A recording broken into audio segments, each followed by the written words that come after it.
Vamos ahora sí al encuentro de este análisis aquí a través de la señal de Fantástica 92.1. Doctora, buenos días una vez más. Buenos días, doctor H. Muy buenos días a todas las personas que están pendientes de esta programación. Vamos a iniciar con nuestro programa del día de hoy.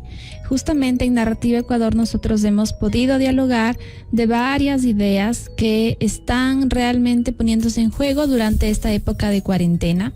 Y una de ellas tiene que ver con que el hecho de que este periodo se siga aplazando y siga durando varias semanas ha generado en varias familias sentimientos y pensamientos y acciones, actitudes, formas de relacionarse que han ido también cambiando.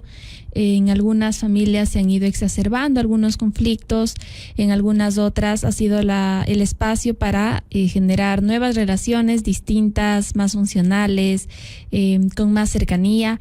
Y entonces, claro, para Narrativa Ecuador ha sido muy importante reconocer aquellas cosas positivas y aquellas cosas geniales que las familias han logrado.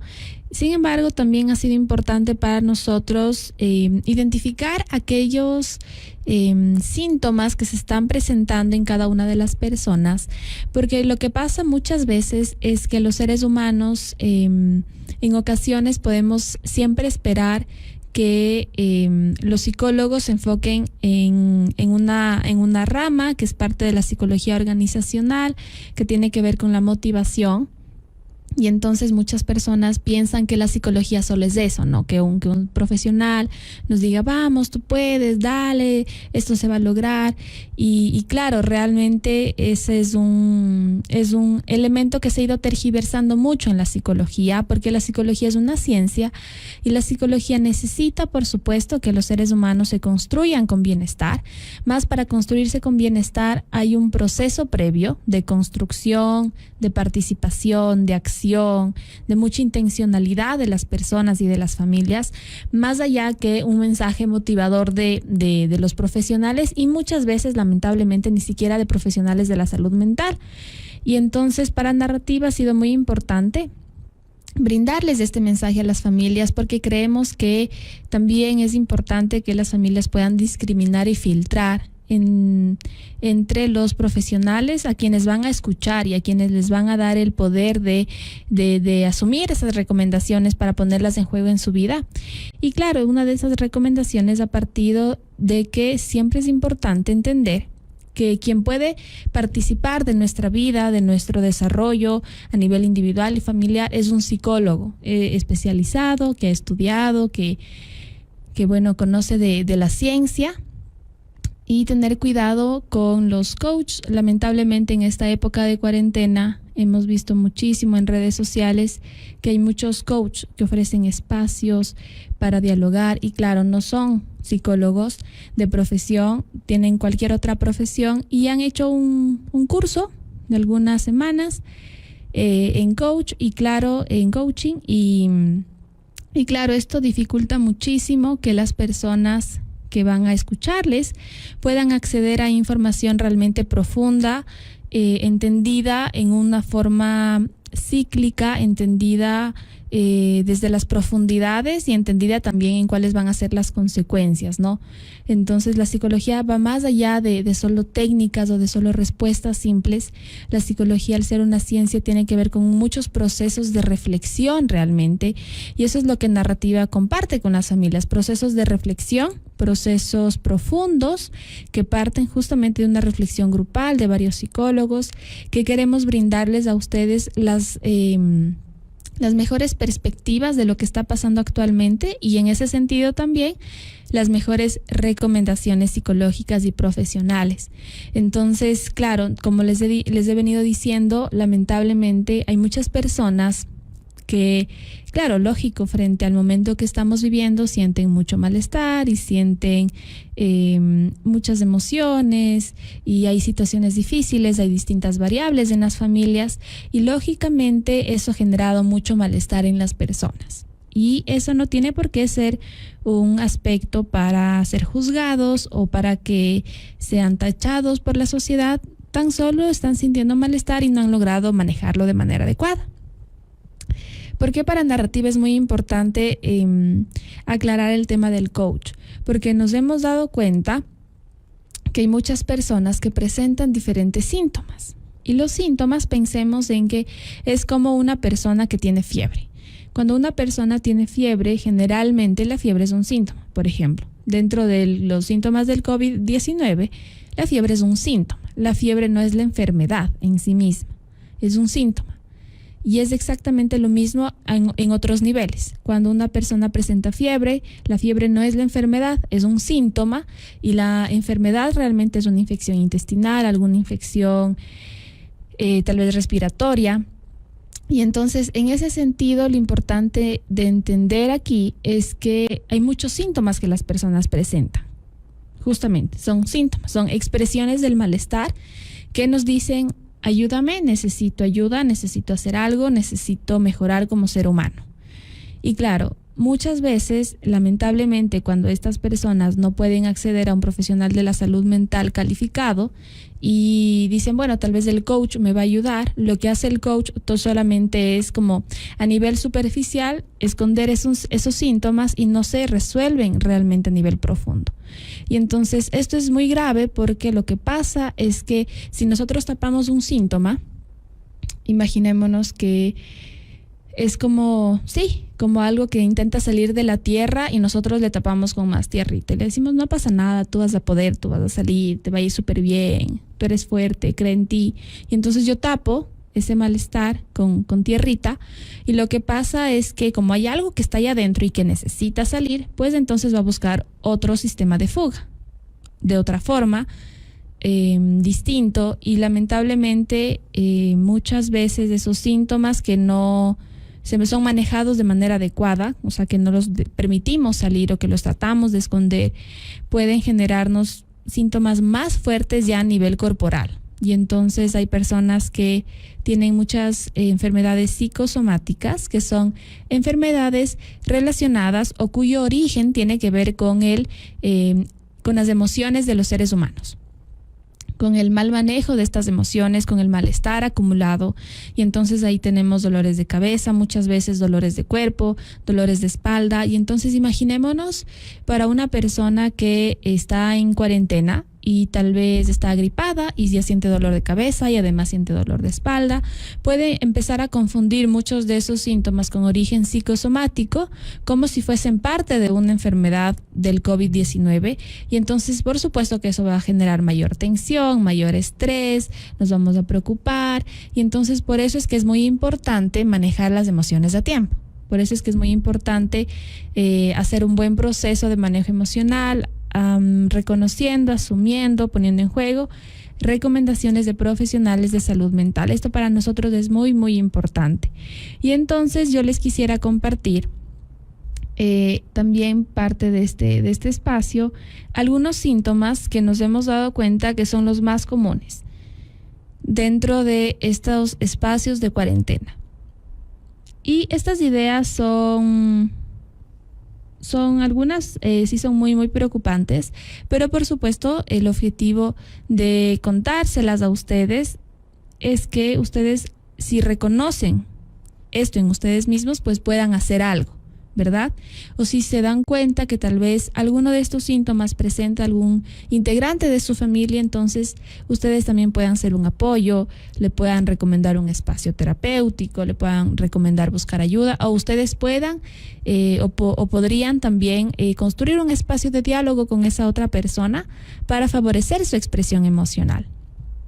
Entonces, como yo les iba diciendo, los seres humanos somos muy integrales, ¿no? Y por eso es que es muy importante que los profesionales a quienes escuchemos sean profesionales de la salud mental. Porque claro, el ser humano es súper complejo, y al ser súper complejo tenemos como un integrado. Nosotros somos como un circulito, imaginémonos, y cada puntito que forma el círculo son diferentes elementos, diferentes componentes, diferentes materiales. Y entonces los seres humanos tenemos por un lado pensamientos en donde se pueden presentar síntomas, es decir, nosotros podemos tener síntomas solo a nivel de pensamiento. Tal vez a nivel emocional sí me siento mal, más tal vez soy una persona que no ha aprendido a lo largo de su vida a expresar sus emociones o a decir o a ponerle un nombre a sus emociones, y entonces me siento como mal, pero no entiendo muy bien cómo me siento, más el mayor síntoma se presenta a nivel de pensamiento. O tal vez los síntomas se presentan más a nivel de emociones, y entonces me siento súper triste, o me siento muy enojado, me siento muy frustrado, frustrada todo este tiempo y no logro poner en palabras y no entiendo bien qué me pasa, más sé que me siento muy mal y se nota en mi cuerpo, en mi tono de voz que me siento mal. También hay síntomas que se pueden poner en juego en la relación con los otros, es decir, síntomas que empiezan a aparecer en las relaciones sociales, con los otros, con la familia, con los amigos, con la pareja, con los hijos, con papá, con mamá. Y entonces son síntomas que empiezan a aparecer en las relaciones. También pueden haber síntomas a nivel de conducta. Es decir, no estoy siendo muy consciente de lo que siento, de lo que pienso, más últimamente mis conductas están demostrando que algo me pasa, ¿no? Mis conductas son extrañas, mis conductas son tal vez muy hostiles conmigo mismo, con los demás, pero a nivel de conducta, de acción. Y entonces, claro, hay varios síntomas en varios niveles y hoy les quisiera contar algunas ideas acerca de los síntomas a nivel de pensamiento. Pensemos que, como les he dicho, somos seres que nos vamos interrelacionando. Entonces, muchas veces, o mejor dicho, siempre, las emociones y los pensamientos están unidos. Están como relacionándose unos con otros. Entonces, muchas veces lo que pasa es que las personas no son muy conscientes de sus emociones y no les pueden dar un nombre, más si pueden ser conscientes de esos pensamientos. Entonces, si pasa eso, bueno, pues podemos tomarlo a nuestro favor, identificando que estos pensamientos son síntomas y entonces empezando a hacer algo. Uno de los síntomas a nivel de pensamiento que nosotros hemos podido evidenciar durante esta época tiene que ver con las ideas pesimistas. Estas ideas en las que todo el tiempo estamos pensando de nos va a ir mal y esto va a salir mal y mi vida se va a terminar y entonces mi trabajo va a salir afectado y me va a ir mal en la vida, y cuando regrese, por ejemplo, los jóvenes, cuando regrese a la universidad me va a ir mal o me está yendo mal o todo está mal, y entonces ideas pesimistas, ¿no? De que claro, todo está terrible, y entonces empezamos como a generar mucha queja de todo lo que está a nuestro alrededor, que por un lado, claro, tenemos el derecho a desahogarnos, y si algo no nos parece, pues tenemos el derecho a generar una queja, porque de esa forma me estoy desahogando. Más cuando no generamos una diferencia entre el uno y el otro, hay una fina línea entre la queja y ya el dejar la responsabilidad que yo puedo tener en un momento dado. Y entonces se relaciona mucho con las ideas pesimistas, porque si yo todo el tiempo estoy teniendo ideas de todo lo malo que está pasando a mi alrededor, y entonces llego hasta generar un filtro, ¿no? Que, por ejemplo, dicen, bueno, vamos a ver noticias, pero mira, hay cosas positivas. No, yo no quiero escuchar esto. Yo quiero escuchar las cosas que están mal. ¿Y para qué? Para enterarme o para estar informado. Más esto tiene que ver con un filtro en mi cabecita que se está instaurando, que tiene que ver con yo solo me voy a alimentar de ideas negativas, de lo pesimista, de lo terrible que está la vida, de lo terrible de la situación, de lo terrible de mi familia, de lo terrible del barrio, de los perritos, de los animales, de la sociedad. Y entonces, por supuesto que estamos viviendo una época difícil, por supuesto que hay situaciones muy graves que podemos nosotros ver a nuestro alrededor, por supuesto que sí. Más también tenemos que reconocer cuando esa realidad se empieza a convertir parte de un filtro de nuestro pensamiento. Y entonces nos enteramos que hay altas hospitalarias, pero bueno, eso no es importante. No, eso no es importante. Y entonces, claro, cuando las personas dicen, no, eso no es importante, a pesar de que es una cosa positiva, una entre bastantes, tal vez difíciles, problemáticas, conflictivas, entonces ahí es cuando también como ser humano pierdo la esperanza. Porque a pesar de que hay algo bueno, yo solo me enfoco en lo negativo y en lo malo y en lo difícil. Y como he dicho, por supuesto que como les dije al inicio, ¿no? Tengamos en cuenta que esto también dependerá mucho de cada contexto, cada familia tiene su variable. Tal vez no es lo mismo que nosotros generemos estas reflexiones en esta provincia a que lo generemos en la provincia del Guayas, que está muy afectada por lo que está pasando. Entonces, pensemos en nuestra realidad, ¿sí? Pensemos en nuestra realidad. Es importante que entendamos algo. Cuando nosotros sentimos malestar, cuando los seres humanos sienten malestar, no se sienten bien por todas las cosas reales que están pasando y no lo manejamos. Es decir, no nos desahogamos a tiempo, no conversamos con alguien, no escribimos, no buscamos ayuda psicológica. Entonces, ese malestar se va a acumular. Y imaginémonos, vamos a imaginarnos un vasito. Entonces me siento mal y pongo un poquito de agua en el vaso y me entero de otra cosa y me siento terrible y pongo más agüita en el vaso y entonces empieza a llenar el vasito hasta que se empieza a desbordar el vasito. Y entonces, claro, del malestar solo van a salir ideas con malestar. Es decir, si yo estoy teniendo ideas pesimistas es porque me estoy sintiendo mal. Y lógico, puede ser que me sienta mal por algo que yo estoy viviendo, ¿no es cierto? Porque tal vez yo tengo un negocio y no puedo salir a vender o no puedo salir a comercializar mi producto porque no puedo, porque tengo que protegerme de mi salud, tengo que proteger, mi salud del virus. Y entonces, lógico que voy a sentir malestar, por supuesto.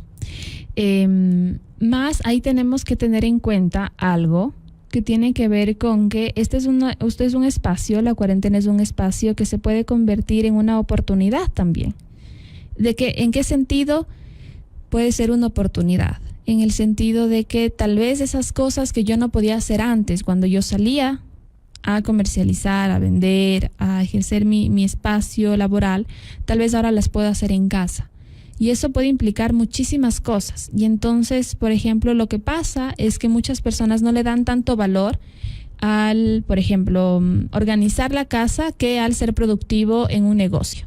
Y entonces estamos tan enganchados con la idea de todas las sociedades que son muy consumidoras, ¿no es cierto?, que tiene que ver con que tienes que ser productivo. Y si no produces un centavo, entonces eres un inútil y no vales y no sirves. Y entonces, claro, esas ideas, por supuesto que me afectan. Lo importante es que también empecemos a darle valor a otras cosas. O que pensemos en qué cosas nosotros valoramos en el día a día. Tal vez nosotros antes teníamos trabajo varias horas al día, más valorábamos los espacios que teníamos con la familia o los espacios de descanso que teníamos. Entonces ahora también pueden ser espacios que valoremos, que apreciemos. Tal vez antes por el trabajo no podía ayudarle a mi hijo o a mi hija en las tareas escolares y tal vez ahora puedo. Y claro, eso me va a generar un reto, tal vez me pueda generar malestar, más tengo que valorar ese espacio. Si yo no lo valoro, aunque yo lo haga muy bien, voy a sentir que no estoy haciendo algo productivo en mi día. Porque tengo este síntoma de ideas pesimistas y este filtro que me dice que solo necesito generar ingresos para sentirme bien. Una vez más, como les he planteado, hay que ver los diferentes contextos y las diferentes situaciones familiares, porque habrán familias que si no generan ingresos al día no van a comer. Y entonces, por supuesto que esa es una realidad distinta. ¿Y qué pasa con esas otras realidades? Por ejemplo, pensemos en que los seres humanos necesitamos cumplir como con una pirámide de necesidades. Ahí existe una pirámide de necesidades. Y entonces las bases de esta pirámide tienen que ver con satisfacer todas las necesidades que tengamos a nivel de alimento, de seguridad, de oxígeno, de agua, todas estas necesidades básicas. Si yo las cumplo, si yo puedo satisfacer estas necesidades, entonces puedo pasar a un siguiente nivel, a enfocarme de las necesidades emocionales.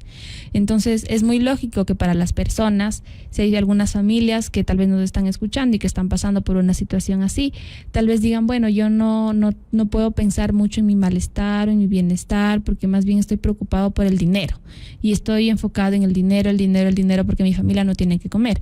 Lógico, porque hay necesidades que primero necesitan satisfacerse para pasar al siguiente nivel. Pero imaginémonos que actualmente estamos en una época en la que emocionalmente, vamos a plantearlo así, necesitamos sobrevivir a muchos temas.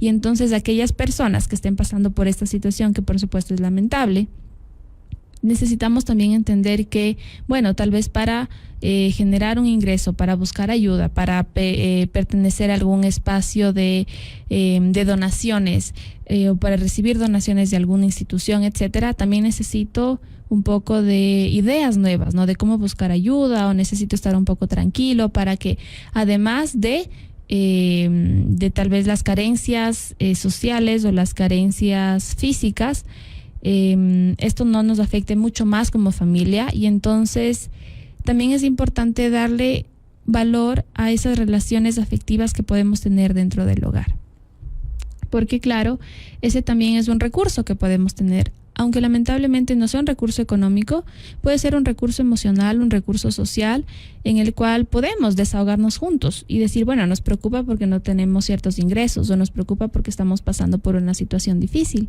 más tal vez no en el mismo nivel que en otras familias, pero por supuesto que también podemos darle valor, intentar manejar nuestro malestar, intentar aportar también a nuestra vida emocional frente a lo que hemos estado viviendo. Entonces, por un lado, tiene que ver estas ideas pesimistas que, como les he dicho, primero hay que identificarlas. Es decir, necesitamos identificar que estas ideas son pesimistas. Después necesitamos reconocer que son pesimistas, porque como he dicho, una cosa es saber la realidad y decir, mira, hay tantos contagiados, tantos muertos. Otra cosa es que tal vez nosotros nos vamos a contagiar y entonces nosotros nos vamos a morir y nosotros nos vamos a salir afectados y la familia. Entonces esas ya son ideas pesimistas, ¿no? Porque por supuesto que podríamos no pensarlas. Hay muchas personas en que no piensan en eso, a pesar de que sean personas tal vez con escasos recursos y que a veces tengan que salir a la calle, pero no todos están pensando en que se van a contagiar. Y entonces ahí también tenemos que ser conscientes de que no todos nos vamos a contagiar. Entonces empezar a identificar primero las ideas pesimistas, reconocer que son pesimistas y expresarlas, ¿no? Podemos hablar en familia, podemos hablar con un amigo o una amiga, podemos hablar con un profesional de la salud y decir, yo estoy pensando en esto, yo estoy imaginándome esto, tal vez pueda ser muy pesimista, a veces en consulta a mí me dicen, es que estas ideas son un poco ilógicas, pero igual le voy a contar. Entonces sí, podemos pensar que no tienen mucho sentido, pero el punto es que podamos expresar estas ideas y no se queden rondando en nuestra cabecita. Por otro lado, otro de los síntomas a nivel de pensamiento tiene que ver con la desconcentración. Y aquí es muy importante porque hay varias partes que han ido naciendo de la escuela en casa. Hay como diferentes percepciones, que es muy lógico porque los seres humanos somos seres distintos y las relaciones que los niños tengan con sus profesores también son relaciones diferentes. Por un lado, he escuchado a algunos padres de familia en algunos espacios que hemos dado de forma virtual, en algunos talleres también, en algunas citas terapéuticas, que hablan acerca de que los espacios educativos son un espacio que a los niños les relaja, que se sienten bien, que se distraen, que tienen una relación con el profe, con la profe, y nos parece genial. Por otro lado, hay otros papitos que tal vez no sienten lo mismo, no perciben lo mismo y no están pasando por esa situación y más bien están viendo como muchos conflictos con el tema de la escuela en casa. Y claro, uno de ellos tiene que ver con que es que mis hijos están desconcentrados y no se están concentrando en las tareas escolares. ¿Y qué es lo que pasa aquí? Esto tiene hasta una explicación neurológica que vamos a comentárselas. Los seres humanos necesitamos aprender a partir del bienestar y de la calma. Cuando nuestro cerebrito se encuentra estresado, es decir, pensemos que todas las emociones están pasando en nuestro cerebrito. Ese es el origen de las emociones. Cuando nuestro cerebrito está estresado, entonces no es posible aprender. Digamos que hacemos esta relación. A mayor estrés, menor aprendizaje. A mayor estrés, menor concentración. Y entonces es importante que también podamos ser conscientes de esta realidad. Como les hemos dicho y vuelvo a repetir, Cada familia tendrá variables distintas. Unas tendrán situaciones de estrés porque tal vez tengan familiares en las primeras líneas de respuesta, ya sean policías, militares, doctores. Habrán otras familias que sientan estrés porque no tienen los recursos adecuados. Otras familias que sientan estrés porque no tienen tal vez el acceso a internet o una computadora dentro de sus hogares. Entonces, por supuesto que no estamos intentando generalizar, pero hay ciertas características que tienen que ver con el estrés que los niños pueden estar viviendo y que si lo viven no van a aprender. Y entonces ahí para papi y mami la recomendación es: conversemos con nuestros niños y nuestras niñas.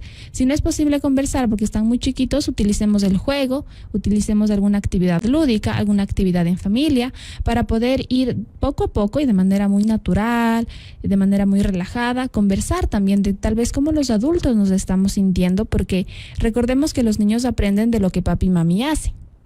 Si nosotros de una forma relajada les decimos: ay, les cuento que yo me he sentido un poquito estresado últimamente, como que estoy presionado, entonces tal vez los niños también se animen a decirlo, ¿no? Y cuando escuchen de algo, alguna emoción de un niño y diga: bueno, yo no me gusta esto, o no me gusta aquello, o no me siento bien con tal cosa, no, la primera respuesta no tiene que ser: pero no te sientas así. Porque a veces papi y mami, con la mejor intención de que los niños estén en calma, les decimos: pero no te sientas así. Y eso lo único que hace es como enviarles un mensaje de: no me cuentes que te sientes mal porque yo no puedo manejarlo. Entonces ahí es muy importante que seamos conscientes de esto que está pasando, para que les podamos ayudar a nuestros hijos y a nuestras hijas. Entonces, estas dos ideas, estos dos como síntomas a nivel de pensamiento he querido compartir con ustedes. Hay otras ideas pesimistas también, no ideas pesimistas, sino más bien síntomas a nivel de pensamiento que se han estado presentando y que iremos viendo justamente según la necesidad de las personas también que nos están escuchando, cómo vamos compartiendo esta información, porque nos hemos dado cuenta que a veces las personas pueden tener estos síntomas y necesitan ser conscientes de que es un síntoma para poder empezar a trabajarlos. Entonces, este es nuestro objetivo como narrativa, que podamos a través de nuestras ideas y de nuestra información darles ideas de qué es lo que tal vez no nos está haciendo bien, para que las personas lo reconozcan y empiecen a cambiar y a modificar. Entonces, para todos ustedes, para todas las personas que nos están escuchando, para las personas que tal vez viven solas, para las personas que viven en familia, para las personas de diferentes partes de las diferentes provincias a las que llega Fantástica, recordarles que no están solos, porque muchas veces en narrativa estamos pensando en cada una de esas familias, de esas particularidades distintas, para construir recomendaciones, para construir estrategias, y cada uno de ustedes, cada persona que nos escucha, son valiosos, son personas que valen muchísimo por los seres humanos que son, y entonces también es importante que ustedes puedan reconocer y puedan ser conscientes que a pesar de que esta sea una situación difícil, podemos generar espacios en nuestra vida para que sean una oportunidad, tal vez no en muchos temas, pero qué tal que sea una oportunidad para crecer a nivel emocional. Eso sería magnífico, sería grandioso, y por supuesto que traería muchísimos beneficios para su vida y la de sus familias. Entonces nos despedimos. Narrativa Ecuador les envía un fuerte y caluroso abrazo a todas las familias que nos escuchan, recordándoles que la respuesta frente a la crisis actual es movilizar el afecto. Bueno, muchas gracias, doctora. Son las 9 de la mañana con 32 minutos, 9:32. ¿Nos va a dejar su número telefónico, por favor? Claro que sí, doctor H. Pueden contactarnos a las redes sociales de Narrativa, @Narrativa Ecuador en Facebook, en Instagram, en YouTube también estamos como Narrativa Ecuador, o nuestra página web www.narrativaecuador.com, o al número de celular al cual se pueden comunicar es el 099-3465-804. Eso nada más, doctor H, y recordarles a las personas que a pesar de que no existe un manual para vivir, sí existimos profesionales para guiar. Muy buenos días.